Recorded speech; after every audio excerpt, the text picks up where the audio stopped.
Good day all you wonderful people, welcome to Adventure Together. My name's Al, Trail Name Lookout, and today I'm going to try and make 20 miles to a junction where I will take a different route than the normal CDT line, and I'm going to try and camp there so that tomorrow I can make the climb across a 14,000 foot mountain, La Plata, sorry. And yesterday was, as I said, very exhausting and everything like that.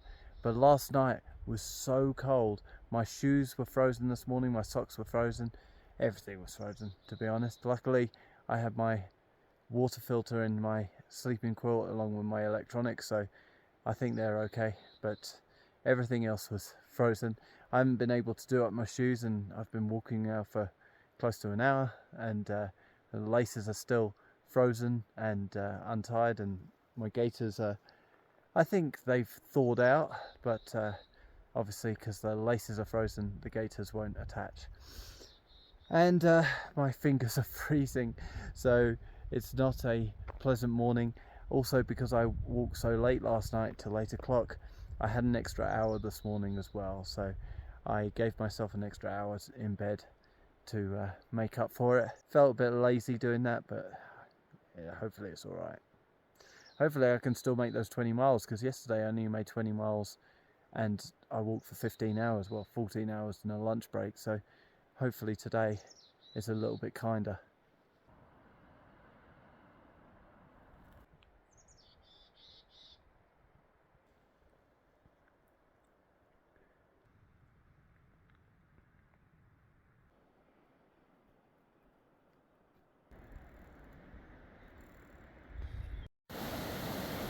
I now have to cross this flooded stream.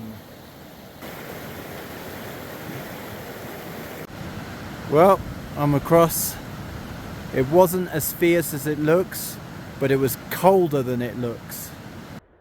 Looks like I've just got into a burn zone, which is funny because I've spent most of the morning tramping through snow.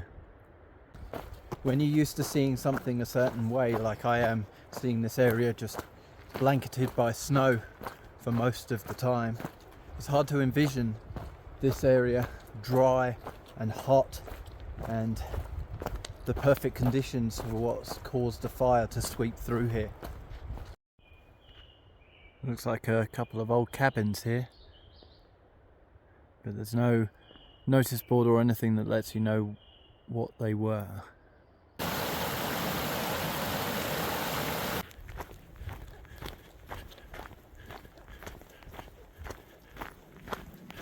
It looks like the trail continues in this direction, but no, that is the old route. We have a new route. Turn that way.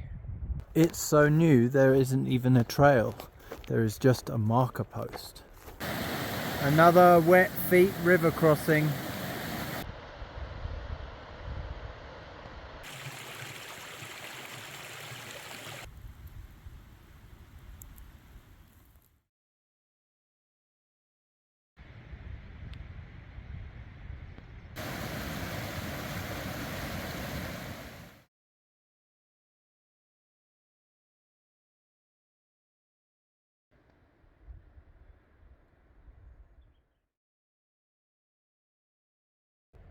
So I've been climbing up the side of these mountains for a while, and I'm about to go to the left of that big one and go over Lake Ann Pass. It's been a big struggle so far, and let's keep going. So where I have to go is around this ridge line to the left, and it will go down, as you can see, and I am going to go off to the left around it and pop out the other side, and then Lake Ann Pass is directly behind this bit, so I will go around the ridge and then over the pass. It's only a few more miles to go. Look at those beautiful overhanging cornices right above me. If I hear a crack, I don't think there's anywhere to run. Welcome to the lunch spot. Now you've seen this view, but what else is going on? We've got some wet shoes with wet insoles. Got the hiker washing line going on the trekking poles. Here we've got the perfect recliner. We've got a rock, then we've got a little space, and we've got another rock that's a little bit higher that I'm using as a backrest. And my cold feet are warming up in the sun. The weather forecast that I pulled last night said that it would be clear and cool all day, but that looks like rain, and it doesn't look like it's that far away.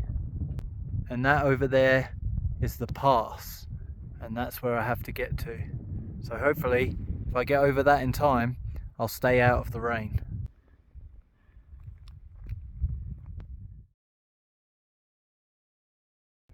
Well, ladies and gentlemen, the path has led us to a 30-foot tall sheet of ice. A complete wall of snow. I think the only plan is to bushwhack up the hill, maybe over the rocks, until I get to the top section there and cross it where there isn't a wall. But first, a bit of snow graffiti. There's a door, although it's lumpy snow so I can't draw it properly. And then it says, "Speak friend and enter." I wonder where that reference is from.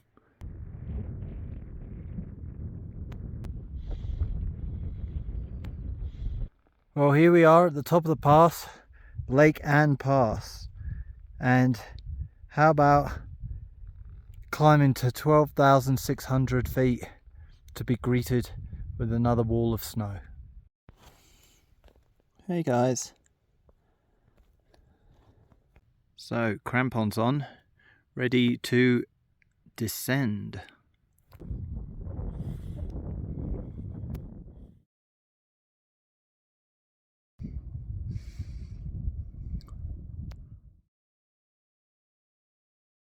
Okay, so I'm down. It took a while, took a little bit longer than I thought. There's a storm above me and endless snow. They couldn't get better.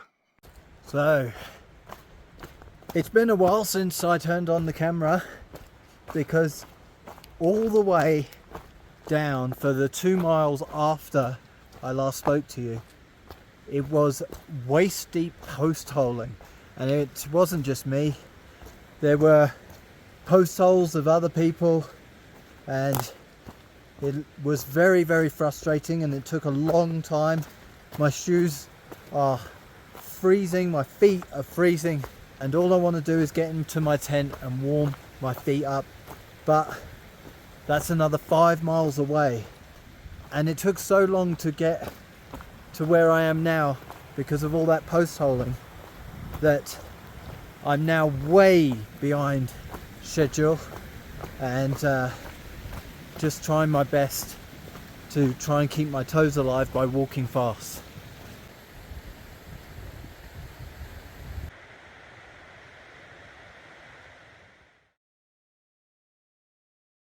Look at that waterfall, all the way from the top to the very bottom of the valley. That's it, ladies and gentlemen. We have officially left the Collegiate Peaks wilderness.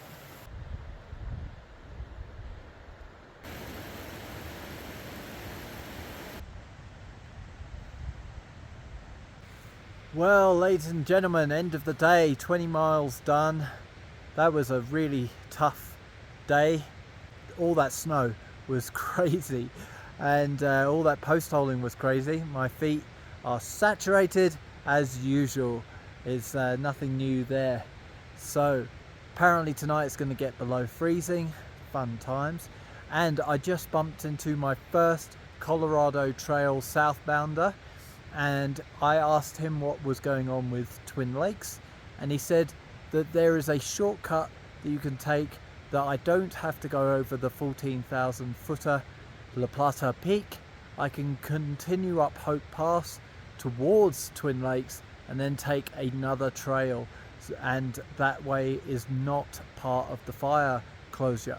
So I'm going to save myself a whole day's hiking by taking that little workaround, and we're going to have a look at it tomorrow. But tomorrow's going to start with a very, very steep climb, so I'm going to warm up my feet, get out of these wet shoes, wet socks and wet gaiters, get into my sleeping quilt, cook myself some dinner and try and get somewhat of an early night. I doubt I'm going to get an early night because by the time I've done everything it'll be usual bedtime.